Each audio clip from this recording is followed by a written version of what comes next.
नाज़रीन अस्सलाम वालेकुम। प्रोग्राम जवाब चाहिए के साथ हाजिर है। कुछ इश्यूज़ है और हमारे मेहमान हैं, उनसे बात करेंगे। कहा यह जा रहा है कि इस वक्त एक प्रपोज़ल जो है वो फेडरल गवर्नमेंट के पास तैयार हो रहा है और ये प्रपोज़ल है और इसको 28वीं तरमीम में शामिल किया जाना है। आपने इसके ऊपर मीडिया में भी गुफ्तगू सुनी होगी और ख़ास तौर पे जो 28वीं तरमीम है वो स्ट्रक्चरल इंतज़ामी साख्त की जो है उसमें आइनी तरमीम है। ख़ास तौर पे दो इशूज़ के ऊपर, एक है बल्दियाती आपके निज़ाम को मज़ीद तक़वियत देना, मज़बूत करना, वो इशू है, मैं आगे लाऊंगा। और एक है आपके मज़ीद 12 के करीब मज़ीद नए सूबे पाकिस्तान में बनने के लिहाज से उसकी एलोकेशन भी प्रोपोज़ल में शामिल है। और इसके साथ साथ इन इश्यूज़ पे बात करेंगे, लेकिन एक और अहम इशू है और वो ये है कि तोशाखाना 2 में जो है इस वक्त सज़ा दे दी गई है इमरान ख़ान साहब को, जो बानी PTI हैं, और उनकी जो बेगम है जनाब बुशरा बीवी को, और इसके ऊपर भी बात करेंगे। और क्या ये तोशाखाना का 2 का जो फ़ैसला है, ये फ़ैसला क्या माइनस इमरान ख़ान के बारे में जो कहा जा रहा था कि इमरान ख़ान को माइनस किया जाए, ये उसकी तैयारी है, ये उसके लिहाज से फ़ैसला है। यहाँ पर एक और बात भी है कि बहुत से वज़राए आज़म, सदूर, वज़रा ने जो है वो तोशाखाना के हवाले से बाहर से बहुत सारे कीमती तोहफ़े लिए और उन्होंने भी कम मालियत का पैसे जमा कराए और कुछ ने तो रिपोर्ट भी नहीं की और नैब केस भी हुआ और आपके केसेस भी बने, लेकिन उनमें से किसी को भी सज़ा नहीं हुई और वो बड़े हैवी किस्म के तोहफ़े हैं, उसके ऊपर भी बात करेंगे। तो इन इश्यूज़ पे बात करना है। मेरे साथ हैं जनाब कमर साहब, साबिक secretary election commission of Pakistan, आपका बहुत शुक्रिया सर, आपने भी ज्वाइन किया। मेरे साथ हैं जनाब अज़हर सिद्दीक़ साहब, एडवोकेट सुप्रीम कोर्ट, आपका बहुत शुक्रिया सर, आपने भी ज्वाइन किया। मेरे साथ हैं जनाब सेनेटर निसार अहमद खोड़ो साहब, आपका भी बहुत शुक्रिया सर, आपने हमें ज्वाइन किया। और मेरे साथ हैं जनाब हाफिज़ एहसान अहमद साहब, माहिर क़ानून, आपका भी बहुत शुक्रिया। तो इससे पहले कि मैं स्ट्रक्चरल जो आइनी तरमीम 28वीं है जो मज़ीद सूबे के हवाले से है, जो एक प्रोपोज़ल है, उसके ऊपर डिस्कस करूं और बल्दियाती निज़ाम में जो मज़ीद तक़वियत लानी है, मजबूती लानी है, उस पर बात करूं। ज़रा पहले ये जो फ़ैसला हुआ है, अदालती फ़ैसला है तोशाखाना का, इसके ऊपर ज़रा बात कर लेता हूं कि ये तोशाखाना 2 का फ़ैसला कितना कानूनी है, कितना जस्टिस है, और क्या ये फ़ैसला जो इमरान ख़ान और बुशरा बीवी के हवाले से आया, जो माजी के और कई सदूर हैं जो मेरे पास डिटेल है, उनके ख़िलाफ़ ऐसे कोई केसेस भी बने लेकिन कोई फ़ैसला नहीं आया है, तो इस पे ज़रा बात करेंगे। आते हैं पहले, सबसे पहले अज़हर सिद्दीक़ साहब की तरफ आ जाते हैं। अज़हर सिद्दीक़ साहब, ये जो पहला अभी जो वाक़या हुआ है तोशाखाना 2, इससे पहले तो इमरान ख़ान के ऊपर जो आपके सज़ा है वो 190 बिलियन पाउंड के हवाले से है। तो ये जो तोशाखाना पहला था वो तो शायद रिलीफ़ हो गया था, ये तोशाखाना 2 आया है, इस सज़ा को कैसे देखते हैं सर आप? डॉक्टर साहब बहुत शुक्रिया।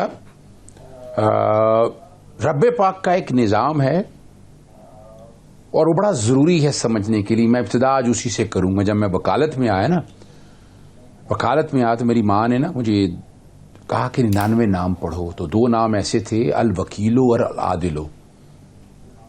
ये रब की सिफात हैं, दोहरा एहतसाब होना है दुनिया में भी और आखिरत में भी। ये दुख और अफसोस का मकाम है, आज सर शर्म से झुक गया अदालती फैसले के ऊपर भी, और जो साथ इस मामले को लेकर चले हैं। अच्छा, वो कैसी? मैं जो कि इन केसेस को बड़ी बारीकियों से जानता हूं, पाकिस्तानी तारीख में किसी वजीर आज़म को पॉलिटिकल विक्टिमाइजेशन जिस तरह से की है वो अपनी जगह है, पर ये एक अनोखा निज़ाम है। यहां साइफर में इमरान खान साहब को सजा गई, नीस्तो नाबूद, बड़ा शोर डालते रहे। इद्दत का घटिया तरीन केस, जरा समझिएगा। वजह की थी बुशरा बीबी इमरान खान के साथ खड़ी रही है, उनको इद्दत के केस में और उसके बाद ये तोशाखाना के केस में। मैंने एक एक केस सारा गौर से पढ़ा हुआ है। पहले तो मैं आपके सामने ये रखता चलूं, इब्तिदा कहां से होती है भी आप, और ये जो तोशाखाना की तफसीलात हैं डॉक्टर साहब, ये मैंने निकलवाई थी। 1990 से लेकर अब तक की आ गई हैं, ठीक है ना जी। अब तक चीजें सारी सामने आ चुकी हैं, 1990 से लेकर अब तक की। उसमें गाड़ियां जो मंगा ही नहीं सकते थे, उनमें जो टैक्स की चोरी हुई वो अपनी जगह मौजूद है। कहीं वो फ्राई पैन से बर्तन साफ किया करते थे, मैं उनकी बात नहीं करना चाहता। कोई एक केस बता दें, और वो केस कैसे चलते रहे, वो सारा कुछ रिकॉर्ड के ऊपर है। ये वो केस था, बड़ी तेजी से चला के इसकी एविडेंस कंप्लीट की। 16 अक्टूबर यानी 16 अक्टूबर से लेकर अब तक जरा चीजें समझनी है। क्या बहुत जबरदस्त फैसला है, सारा फैसला पड़ा। 3 चीजें रख देता हूं। आइन का आर्टिकल 12 है कि माजी से फौजदारी यानी जुर्म अगर कोई किया जाए, और जुर्म जब जिस वक्त किया जाए उस वक्त जुर्म नहीं होगा, तो उसको माजी से वाज़े तौर पर आइन का आर्टिकल 12 मैंने वैसे एहतियातन सामने रख दिया है, आम आदमी को समझने के लिए बड़ा जरूरी है। वो मैं पढ़ देता हूं। आर्टिकल 12 कहता क्या है? No law shall authorise the punishment of a person for an act or omission that was not punishable by law at the time of the act or omission। ठीक है ना जी, मैं बाकी नहीं बात कह रहा। दूसरा, प्रोटेक्शन अगेंस्ट डबल पनिशमेंट, ये भी बड़ी आर्टिकल 13 है। तोशाखाना क्या, ये 3 केसेस है। पहला केस बनाया इलेक्शन कमीशन ने, आर्टिकल 63 में लिखा है कि जो 62 और 63 में होगा स्पीकर रेफरेंस भेजेगा। पहली तो बात है, मोहसिन शाहनवाज ने, जब पता नहीं कौन कौन लोग, एक रेफरेंस भेजा गया, सो कॉल्ड रेफरेंस। मैंने ये चैलेंज किया इस बात को, और आज भी लाहौर हाईकोर्ट में पेंडिंग पड़ा है वो रेफरेंस। अच्छा था क्या, सालाना गोशवारे जो है ना इलेक्शन एक्ट के तहत आपको जमा कराने हैं दिसंबर तक, उसके 120 दिन अगर कोई प्रॉब्लम है, अगर कोई कमी है, तो इलेक्शन कमीशन ले सकता है। 3 साल टाइम बार्ड हो गए, 3.5 साल की लिमिटेशन थी, लेकिन नहीं, वो बना दिया। अच्छा बन गया इलेक्शन कमीशन नाहल, हालांकि इलेक्शन कमीशन का इख्तियार नहीं था नाहल का। और एक केस ऑफशूट निकला कि जनाब ये करप्ट प्रैक्टिसेस हैं। करप्ट प्रैक्टिस की डेफिनेशन में आता नहीं है, वो एक लंबी कहानी है। सजा सुनाई, वो सजा देखा, सस्पेंड होने में देर नहीं लगा, और आज तक वो मेन अपील लगाकर फैसला कर ले। तोशाखाना 2 नैब ने शुरू किया, ये तोशाखाना 3 भी उसका ऑफशूट हुआ। वो बल्गारी का सेट और पता नहीं क्या क्या कहानियां हम सुनते रहे। आज लगाए ना मेरिट पे, मैं चैलेंज करता हूं, लगाए ना मेरिट पे, आए ना मेरिट पे अपीलें फिक्स करें। लेकिन नहीं, 190 मिलियन पाउंड की तरह देखे मेरिट पे अपीलें लगाई अभी तक, और लगाओ, वो सस्पेंशन ही नहीं होती है। और एक तरफ हाई कोर्ट के जज, यार कमाल ही हो गया, 26 से 27वीं तरमीम, तो कुर्बान जाए उसके। और बड़ी जबरदस्त बात है आर्टिकल, मैं ये जरा जरूरी बात करना चाहता हूं, ये रह जानी मेरे से। आर्टिकल 193 के तहत है कि कोई बंदा जज कब बन सकता है, जब 45 साल की एज होगी और वकील होगा। जस्टिस जहांगीरी साहब आज भी वकील है। भाई आपने पहले वकालत से उसको हटाना है, तो फिर आप को वारंटो रास्ते लेके चले, को वारंटो ला दी, और तेज तरीन इंसाफ देखा आपने। जरा बताए ना, जरदारी और नवाज शरीफ और इनके खिलाफ डे टू डे ट्रायल चल रहे हैं आजकल, कोई जरा बता दीजिएगा, वरना Guinness book of world record में नाम लगाऊंगा। अब आता हूं मैं इस बात की तरफ। आपको इस तोशाखाना के अंदर क्या कहा, 2023 में एक रूल्स में तरमीम हुई, और उन्होंने कहा कि जनाब आपने जो है गिफ्ट है ना, वो पहले जमा कराने हैं। पहले क्या था, आप बाकायदा आपने तोशाखाना ले लिया, वैल्यूएशन पहले 20% थी, इमरान खान के दौर में 40% हुई, वो आपने वहां पर जमा कराने हैं। जुर्म जरा समझिएगा, जमा कराने पे इसका इतला क्या कर दिया, उस वक्त जमा कराना जुर्म नहीं था। अच्छा कमाल, ये कह रहे हैं क्रिमिनल ब्रीच ऑफ ट्रस्ट। अब हमारी भी वकालत में तजर्बा है ज्यादा, कौन सा क्रिमिनल ब्रीच ऑफ ट्रस्ट, अमानत में क्या खयानत की है ना। अच्छा वो आई एम सॉरी, वो पता आपको बड़े एक्सपर्ट हैं, वो वैल्यूएशन एक ही चैलेंज कर रहा हूं आपके चैनल में, आज तक जितनी भी वैल्यूएशन है बता दे, किसी बाहर से वैल्यूएशन हुई है इसकी? ऐसे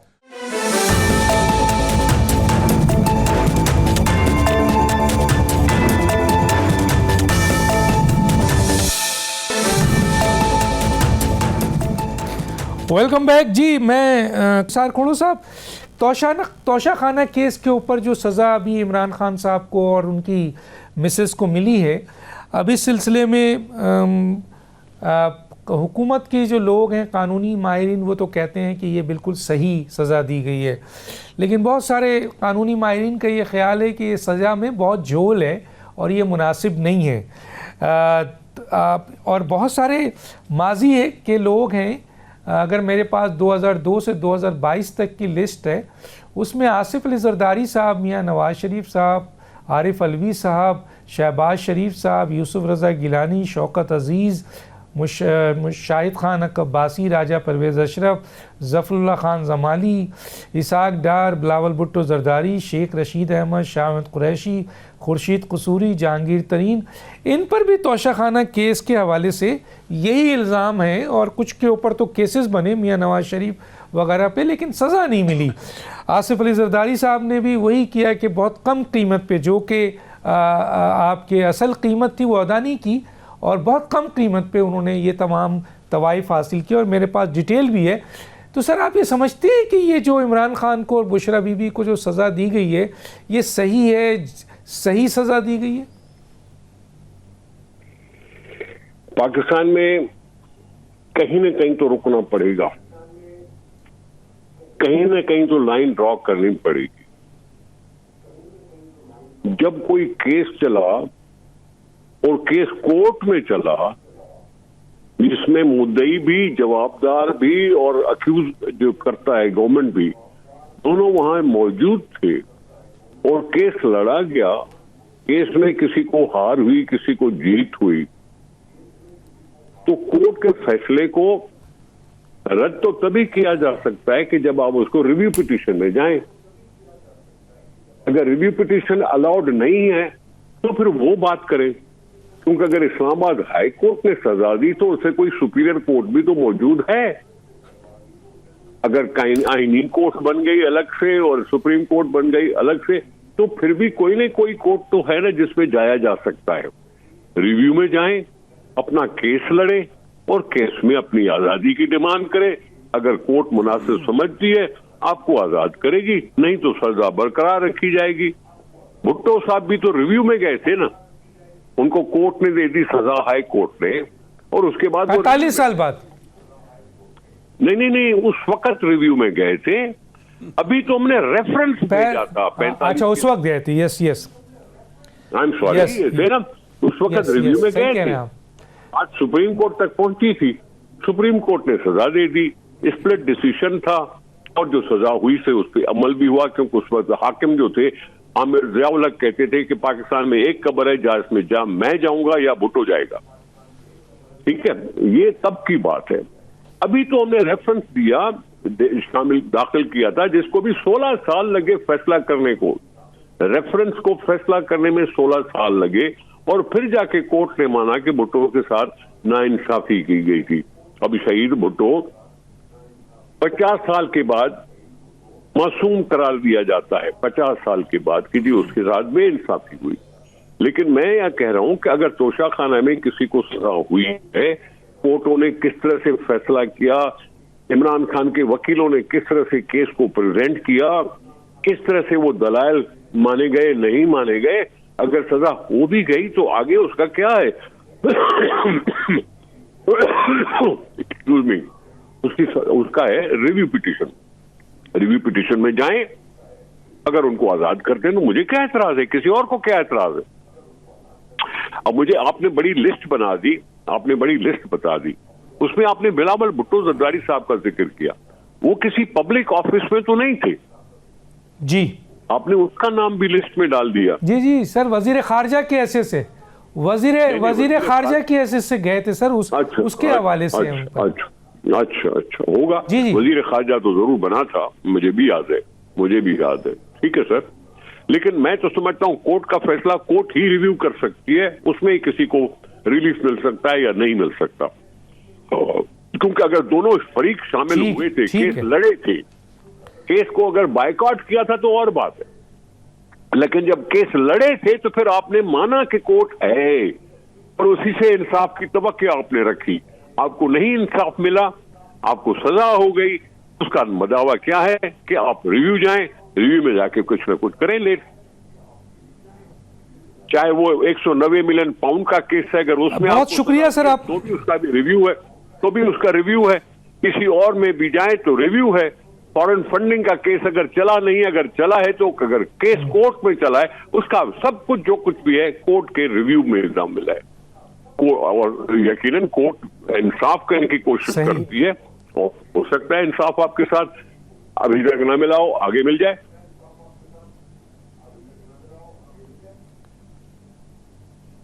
भुट्टो साहब के साथ 45 साल बाद इंसाफ हुआ सर। सर जी, मैंने कहा कि भुट्टो साहब के सजा के खिलाफ, सजा पर हमने रेफरेंस भेजा था सुप्रीम कोर्ट में, जब चौधरी इफ्तिखार साहब थे सुप्रीम कोर्ट के चीफ जस्टिस। उसको उन्होंने चलाया और फिर डेट इन ऑफिस करके भूल गए। फिर अभी जब काजी फायज ईसा साहब आए तो फिर हमने उसको फिर जगाने की कोशिश की, और फिर काजी फायज ईसा साहब के सरबराही में जो चीफ कोर्ट का बना था, उसमें उनसे कहा गया कि हाँ, भुट्टो साहब को इंसाफ फराहम पूरी तरह से नहीं किया गया। 45 साल की justice delay and justice denied. Sir 45 साल लग गया एक शख्स को जो कि हैंग हो गया, शहीद हो गया, उसको मासूम उस वक्त डिक्लेयर किया जा रहा है जब 45, और नवाज शरीफ साहब को 2 दफा उम्र कैद हुई है सर, सजा हुई है, फिर वो सजा गायब हो गई। बहरहाल मैं आगे आपसे बात करूंगा। मैं जरा सर जी बात इशू ये नहीं है कि किसी को 2 दफा सजा हुई या किसी को फांसी हुई। मैं कह रहा हूं कोर्ट की बात कर रहा हूं। कोर्ट ने 50 साल लगाए, कोर्ट ने किया, इसकी वजह से कोर्ट में से कोर्टों से हमारी दिल उखड़ गया, दिल उखड़ गया। हमने कहा कि जस्टिस डिनाइड। ओहो ठीक है जनाब, जस्टिस डिले जस्टिस डिनाइड।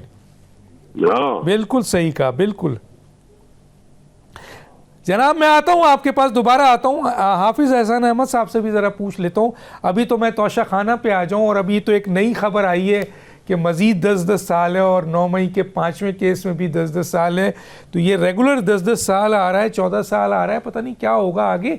और अब 27वीं और 26वीं तरमीम के तहत जो तरमीम हुई है, उसके बाद तो एक बहुत बड़ी तादाद है आपके आइनी माहिरीन की, उनका कहना है कि ये जो 26वीं और 27वीं तरमीम है, उसके बाद तो अदालत कहीं ख़त्म हो चुकी है। जो फैसले हो रहे हैं वो बस कहाँ से हो रहे हैं, एग्जीक्यूटिव कर रहा है जो कुछ भी कर रहा है। बहरहाल सर, हाफिज साहब मैं आपकी तरफ आता हूँ। एक तो सर ये तोशा खाना केस पे जो फैसला हुआ है उसको आप कैसे देखते हैं, और थोड़ा सा मुझे गाइड कीजिएगा सर एज ए तालिब इल्म। ये आर्टिकल 13 है, सेम तरह से जो केस है, क्योंकि मियाँ नवाज शरीफ के आपके असासे का भी केस था कि 3 किस्म के केसेस में आपके सेम तरह की सज़ा की बात हुई थी वहाँ। तो ये भी क्या आर्टिकल 13 के ज़िम्मे में आता है, तोशा 1 और तोशा 2? और दूसरा इसी में सवाल है सर कि मेरे पास एक लंबी लिस्ट है सर, आप तो तारीख़ जानते हैं, मैं तो और हमेशा तारीख़ पे बात करते हैं कि तोशा खाना में 2002 से लेकर 2022 तक तो पाकिस्तान के कई वज़ीर आज़म, कई सदूर, कई वज़रा सेम तरह के क्राइम में इन्वॉल्व रहे हैं और उनको कोई सज़ा नहीं हुई। बिस्मिल्लाहिर्रहमानिर्रहीम। डॉक्टर साहब आपका शुक्रिया। आपने सिर्फ अब टाइम की आज जस्टिफिकेशन देनी है, चूँकि आपने मुझे चौथे नंबर पे रखते हैं, तो चूँकि तीनों दोस्त जो हैं वो बड़ी डिटेल्स में बात कर लेते हैं, तो फिर जब मेरी बारी आती है तो चीज़ें कुछ जो हैं वो रह जाती हैं। तो मैं चूँकि समअप करूँगा उन सारी चीज़ों को जो हमारे तीनों दोस्तों ने इस पैनल के अंदर कहा, और बुनियादी तौर पर आपका भी सवाल ये है कि आर्टिकल 12 या आर्टिकल 13 के होते हुए जो है, जो आज फैसला आया है वो पाकिस्तान के आइन और कानून के मुताबिक है। और अगर इसी जस्टिफिकेशन को मान लिया जाए कि आर्टिकल 12 जो है वो रिट्रोस्पेक्टिव नहीं देता, तो फिर 99 के अंदर जो नैब ऑर्डिनेंस आया था जिसका इफ़ेक्ट 1984 के अंदर गया था, तो उसके नीचे फिर जितने भी पाकिस्तान के जो केसेस बने, चाहे वो नवाज़ शरीफ साहब के ख़िलाफ़ बने या उसके बाद जरदारी साहब के ख़िलाफ़ बने या और पॉलिटिशियंस के ख़िलाफ़ बने, तो वो सारे के सारे फिर अनकॉन्स्टिट्यूशनल थे। फिर उन बुनियाद के ऊपर जो 99 से प्रायर वाली चीज़ें थीं, उसको किस तरह पाकिस्तान के इस लॉ के नीचे या इस कॉन्स्टिट्यूशन के नीचे जो है वो पनिश किया गया।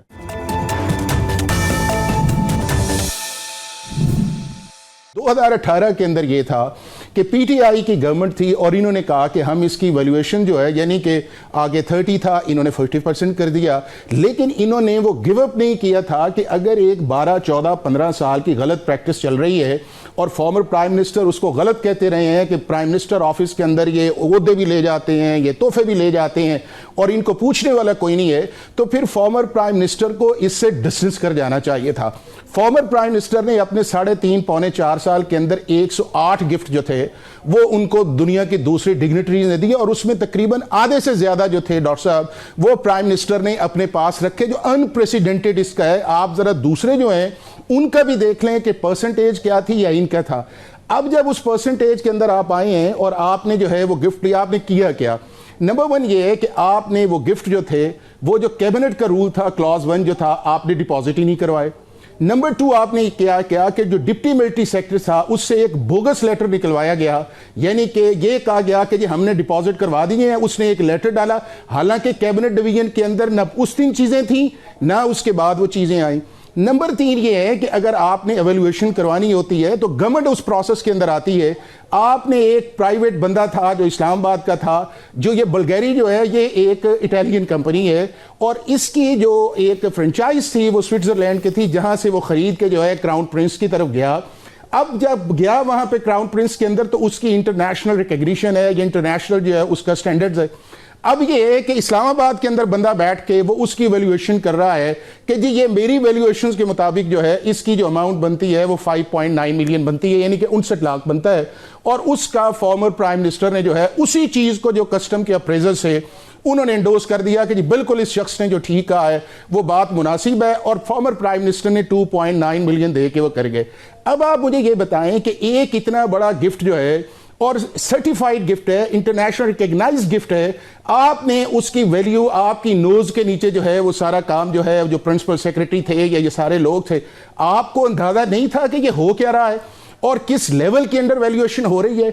और अगर आपका नैरेटिव ये था कि इस मुल्क के अंदर रूल ऑफ लॉ या गवर्नेंस या ट्रांसपेरेंसी आनी चाहिए, तो आप कहते हैं जी छोड़ें इस चीज को, सबसे पहले इसकी वैल्यूएशंस करवाएं जहां से ये आया है, जो इटालियन कंपनी है उनसे पूछें कि इसकी एक्चुअल वैल्यूएशन क्या है और फिर आप उसके ऊपर जाते हैं। और फाइनली आपने किया क्या है कि ना आपने उस वक्त कराया। अब जो है मैं आपको डॉक्टर साहब 1 सेकंड दे दीजिए, चूंकि ये है कि हम बहुत सारी चीजों को लीगल से हट के पॉलिटिक्स की तरफ चले जाते हैं। अब जब नैब ने कॉग्निजेंस ले लिया सुप्रीम कोर्ट के अंदर, यही फॉर्मर प्राइम मिनिस्टर गए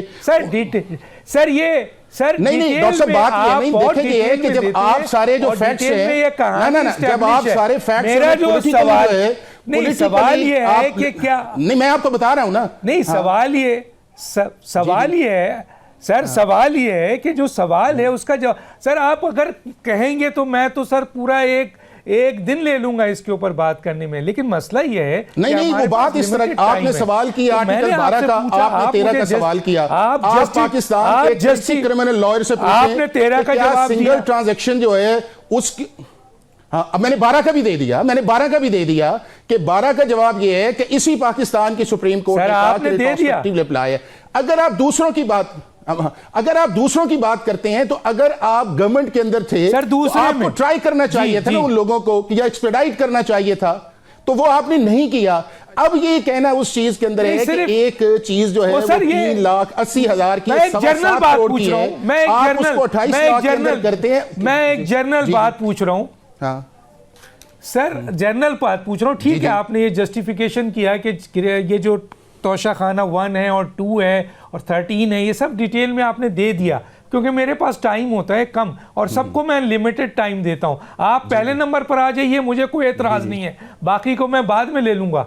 चलें आप ही को मैं दोबारा दे देता हूं माइक और आप ही से दोबारा बात करता हूं, बाद में उनको देता हूं, स्टार्ट आपसे लेता हूं। और फिर आगे बात बताइए नहीं, अब आसिफ अली जरदारी का मुझे बताएं ना, आसिफ अली जरदारी सर 1 मिनट, आसिफ अली जरदारी ये केस भी डाल दूं, आसिफ अली जरदारी जिसे BMW है, टोयोटा लेक्सस है, करोड़ों की मालियत है सर, करोड़ों की घड़ियां हैं, कम कीमत अदा करके मसलन 16.1 मिलियन अदा करके किया। क्या किया आपने?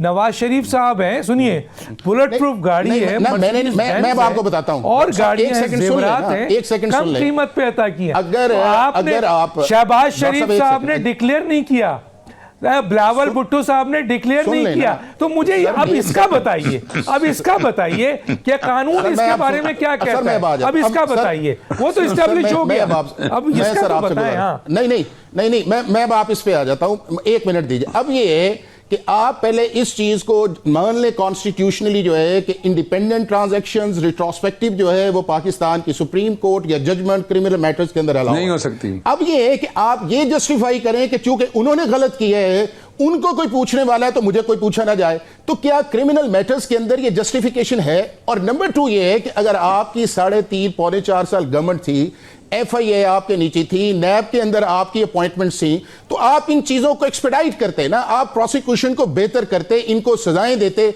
और आज ये नौबत ही ना आती। और उसकी वजह ये थी अगर आप उनको सजाएं देते तो शायद आप खुद सेक्शन के अंदर न जाते। मैं सर आप जो बात कर रहे हैं उसमें मेरी, देखिए इमरान खान साहब ने क्या किया नहीं किया, उनका जुर्म सामने आया, उनको सजा दी गई, मैंने उस पर आपसे सवाल उठाया, आपने उसको जस्टिफाई कर दिया कि ये सही है। अब अगर इन चीजों पे सजा नहीं हुई तो आप इमरान खान को क्यों ले जा रहे हैं? बहुत सी और हुकूमतें आई हैं, फर्ज कीजिए आसिफ अली जरदारी साहब के केस में जनाब नवाज शरीफ साहब का दौर भी आया, नवाज शरीफ साहब के दौर के बाद और भी, आप इमरान खान पे क्यों ले जा रहे हैं? आप सिर्फ इमरान खान पे क्यों आप ये क्यों ले जा रहे हैं कि उन्होंने सजा नहीं दी, उन्होंने FIA को नहीं कहा, आप उनकी तरफ क्यों जा रहे हैं? सर 1 सेकंड, और भी तो हुकूमतें रही हैं। सुन ले सर, अगर मैं नहीं देखें, इनकी तो दोनों की रही है ना, कभी पीपल्स पार्टी आया, कभी नून लीग आया। मैं आप या अजहर सिद्दीक साहब या खोड़ो साहब या हमारे जो हैं हमारे दोस्त इलेक्शन कमीशन के, अगर ये कहते हैं कि जी इनको सजाएं होनी चाहिए थी, तो बात जस्टिफाई बनती, क्योंकि हम गवर्नमेंट नहीं थे।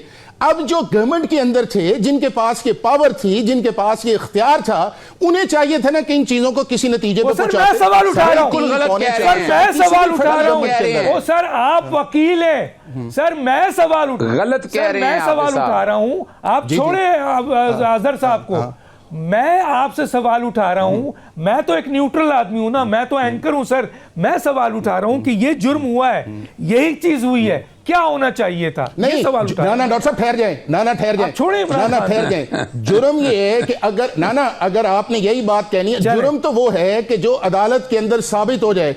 अगर अदालत के अंदर वो गया है, साबित नहीं हुआ, तो आप किस तरह कह सकते हैं कि उन्हें जुर्म किया है? ये तो फिर आपने खुद प्री जज कर लिया ना कि जी फलां ने जो है जुर्म किया और मैं समझता हूं कि उसने किया। जितनी देर के लिए अल्टीमेट जजमेंट नहीं आएगी, आप तारीख सर एहसान साहब रिसर्च करें, ये तारीख का हिस्सा है, केस बने हुए हैं, लेकिन उस पर फैसला नहीं आया।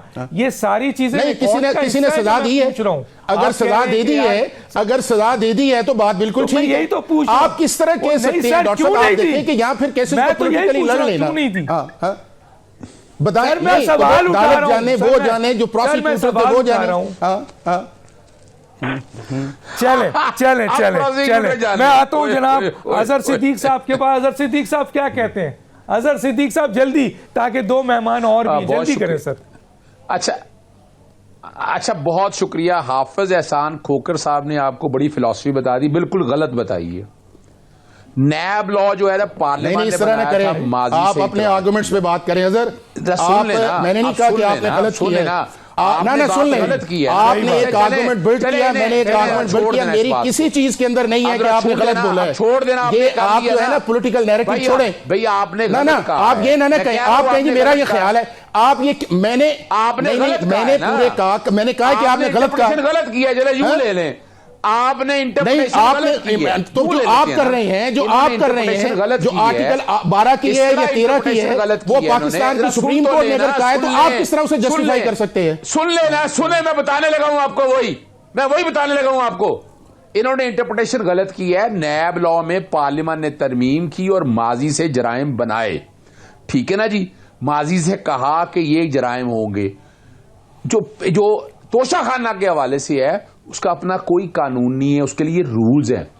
रूल्स जो है ना वो पार्लियामेंट नहीं बनाती, वो नीचे गवर्नमेंट लेवल पे बने, और वो उसका कभी भी रिट्रोस्पेक्टिव उसका माजी से कभी एक भी केस ऐसा रिकॉर्ड पे नहीं है जो ये साबित करे कि माजी से। अब आए अगली बात की तरफ। हाफिज साहब तो बड़े बड़े सहीफे सुना रहे हैं ना, आपने बड़ी जबरदस्त सवाल उठाया। तोशाखाना के हवाले से नवाज शरीफ का, आसिफ अली जरदारी का आज भी पेंडिंग पड़ा है, वो बैक बर्नर पे पड़े हैं।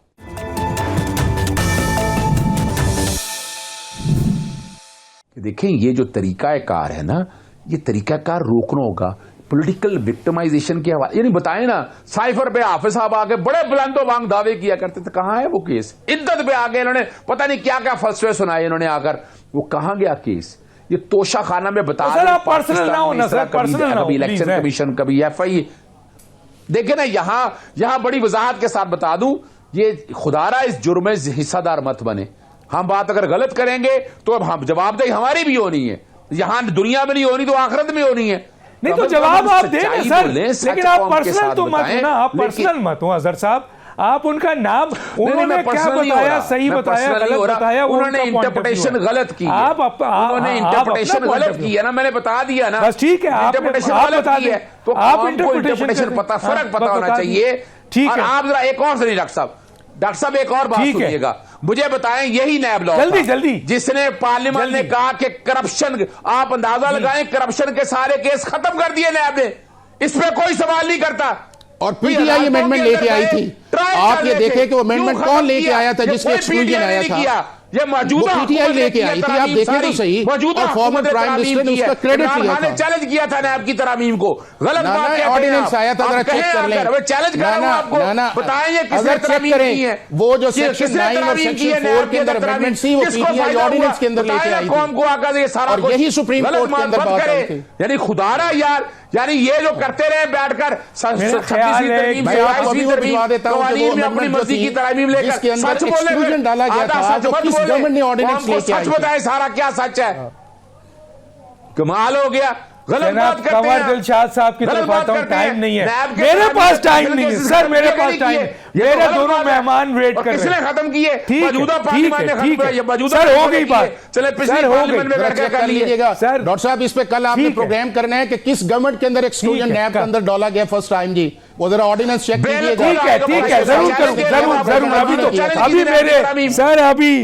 अभी मेरे दो मेहमान हैं सर मेरे दो मेहमान हैं। कमर दिलशाद साहब, अभी ये 10-10 साल की जो सज़ा हो गई है डॉक्टर यास्मीन को, मियां महमूद रशीद को, एजाज चौधरी को, उमर सरफराज को कंटेनर जलाने में और पुलिस की गाड़ी चलाने में, और अभी एक दिन पहले 9 मई के 5वें मुकदमात में भी उनको 10-10 साल सज़ा हो गई। इस पर सर ज़रा सा बोलें, ये ज़रा लंबी गुफ्तगू हो गई इनके साथ, माफ़ी चाहता हूँ, ज़रा इस पर आप कमेंट्स करें तो फिर मैं निसार कोड़ों से भी पूछूँ। ज़ाहिर है कि 9 मई के वाक़यात की रोशनी में जो सज़ा हुई है उसके बारे में तो कोई कमेंट्स देने की किसी मामले में कोई इस्तेकाक नहीं बनता।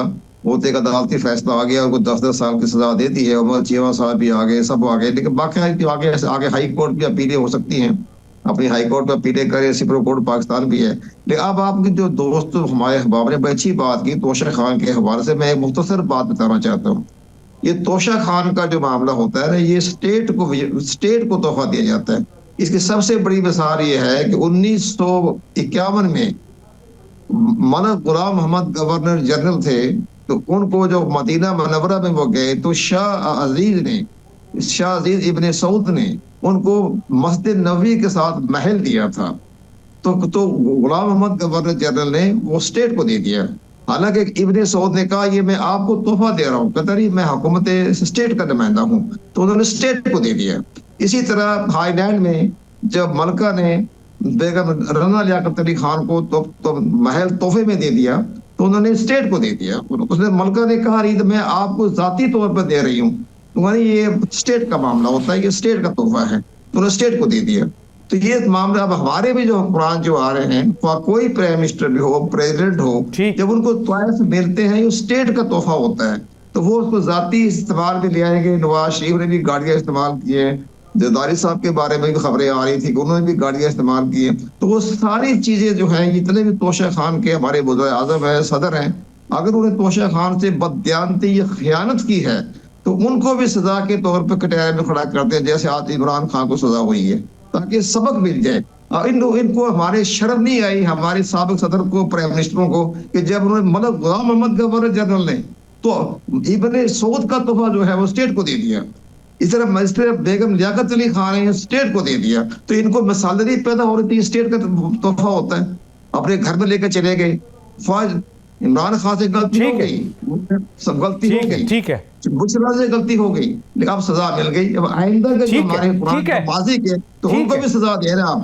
ठीक है, इनको आज तक उन्होंने कभी जिक्र नहीं किया। सही बात है, वो जो लोग हैं जिन पे इल्जाम है, केसेस हैं, पेंडिंग है, उनको सजा क्यों जी? निसार खोड़ो साहब, ठीक है निसार खोड़ो साहब, ये धड़ाधड़ सजाएं हो रही हैं, और ये 9 मई के ऊपर भी हो गई, अभी कंटेनर जलाने पे भी हो गई, पुलिस की वैन पे भी हो गई, और ये लाइन से पीटीआई के अहम तरीन लीडरान को सज़ा दे। क्या ये सियासी सज़ा है सर, या वाकई ये सज़ा सही है, जस्टिफाई करती है? सही है, सारे क्रिमिनल केसेस हैं, दहशतगर्दी की कोर्ट हो या सिविल कोर्ट हो या कोई भी हो, ये हैं क्रिमिनल केसेस। अब क्रिमिनल केसेस की मुख्तलिफ FIR कटती हैं, और हर एक FIR का अलग अलग से केस होता है, और उसमें कोई ना कोई फैसला आता है, और वो कोर्ट जो है वो फैसला करने की मजाक है, क्योंकि उनके सामने फैसला है, और अगर गवाहियां हैं, अगर सबूत है, अगर साबिती होती है, तो फिर FIR में तो जाहिर है सजा होती है, या किसी को छोड़ भी दिया जाता है। मैं इस पे क्यों बैठ के कमेंट करूं कि सजाएं क्यों हुई। रही बात, आपने खामखा इतना बड़ा बहस कर दिया तोशे खाने पर, छोटी सी बात मेरी भी आप जरा सुन लें। खान साहब गालियां देते थे PMLN को और पीपल्स पार्टी को कि उनके लीडर ऐसे हैं, ऐसे हैं, ऐसे हैं, ऐसे हैं। ये सिर्फ पॉलिटिकल स्टेटमेंट होता था। उनका फर्ज बनता था कि अगर तोशा खाना का केस बनता है तो उन पर केस डालते। 3 साल काफी अरसा था। सिर्फ गालियां देने से तो कुछ नहीं हुआ, उनको अपना पॉलिटिकल माइलेज चाहिए था, और उससे अपनी पॉइंट स्कोरिंग करने के लिहाज से उनको गालियां दी। लेकिन वो चाहते थे जब पहले उन्होंने किया तो मैं भी कर लूं। मैं तोशा खाना की चीज को उठा के पेमेंट की या नहीं की, मैं तो ज़र्फ की बात करता हूं, ज़र्फ की बात। भाई कोई घड़ी देता है आपको क्या पड़ी थी कि उसको बेच के आपने पैसे कमाए, और फिर बाद में बयान दे दिया कि मैंने जो पैसे उसमें से कमाए उसमें मैंने बनीगाला का रोड बनाया। तो क्या बात कर रहे हैं आप? प्राइम मिनिस्टर हो आप रोड बनाने के लिए बहाना बना रहे हो कि जी मैंने तोशा खाना में घड़ी बेचने के बाद जो रकम मुझे मिली उससे मैंने रोड बनाया। आपने अपना फायदा उठाया और आपको केस में सजा हो गई। कोई खोड़ो साहब को गलत बात कर रहे हैं, खोड़ो साहब मिसयूज किया, इसको पॉलिटिकली मिसयूज किया। मेरे पास अभी भी वो स्टेटमेंट पड़ा हुआ है। कोई गलत बात कर रहे हैं। बेचने के बाद जो रकम कमाई उसने बनीगाला का रोड बनाया। हाँ तो ठीक कहा ना उन्होंने।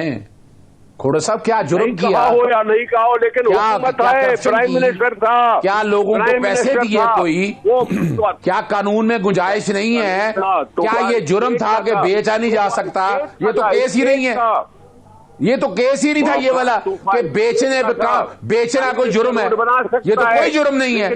आप जो मोरालिटी की बातें कर रहे हैं वो सब पे इतलाक कर रहे हैं। आप जो मोरालिटी पे कह रहे हैं, कानून में कहाँ लिखा हुआ है कि आप बेच नहीं सकते? जरा बता दें, कहाँ लिखा है केस में, कहाँ लिखा है मुतलका कानून में आप बेच नहीं सकते? यहाँ तो केस कम कीमत के हवाले से या और बातें। थोड़ा सा भी अच्छा नहीं लगता कि आप ऐसी बातें, सियासी बातों को सियासी रहने दें, लेकिन इसको जुर्म मत बनाएं जब पता नहीं है कोई जुर्म। जुर्म तो ये है ना कि बेचने की इजाजत नहीं थी, आपने बेच दिया, फिर तो जुर्म है। आपने भी उसी तरह से फायदा उठाया। वो फायदा उठाने की वो देखे ना, मेरी एक बात सुने, BMW की तरह फायदा नहीं उठाया, गाड़ियों में लेकर नहीं उठाया, या फेक अकाउंट में फायदा नहीं उठाया। मैं माफ कीजिएगा इमरान, ज़रफ को छोड़े, ज़रफ जुर्म नहीं है यहाँ पर, यहाँ ज़रफ नहीं जुर्म है, या ज़रफ कोई जुर्म नहीं है यहाँ पर। सर ज़रफ अपनी जगह बात है, मोरालिटी की बात कर रहे हैं ना आप, मोरालिटी की बात कर रहे हैं। मोरालिटी अगर छेड़ना जाएंगे तो जब से पाकिस्तान बना आ जाए मोरालिटी पे तो कोई बंदा नहीं बचेगा। तो फिर आपने तो यही कोई ना, आपने यही किया ना, क्योंकि पहले होता रहा है इसलिए नहीं ना, गलत बात करते हैं खोड़ो साहब। आप जमहूरी लीडर हैं, मोहतरमा बेनजीर भुट्टो ने यह सिखाया था हमें, नहीं सिखाया था। मैं उनका बहुत बड़ा गर्विदा हूं, मैं जुल्फकार अली भुट्टो साहब का गर्विदा हूं, लेकिन यह नहीं सिखाया था कि आप बैठकर इस तरह की बात, हम इस तरह की सपोर्ट करें, एक ऐसे काम की सपोर्ट करें जो कानून, या तो कानूनी हो या तो जुर्म हो, यानी जुर्म हो तो मानने के लिए तैयार हूं। अगर देखे ना, बात बड़ी वाज़ेह है कि अगर बेच दिया, कहां लिखा था बेच नहीं सकता, केस तो ये है ही नहीं। वो कहते हैं कम कीमत में बेचा या ज्यादा कीमत में बेचा, ये बेचना जुर्म कोई नहीं है। तो ये मत कहेंगे ठीक है, वक्त खत्म हो चाहता है नाजरीन, गुफ्तगू बड़ी लंबी हो जाएगी, मेरा वक्त खत्म हो चाहता है। चारों मेहमानों का शुक्रिया, डॉक्टर दानिश को इजाजत दीजिए, अल्लाह हाफिज।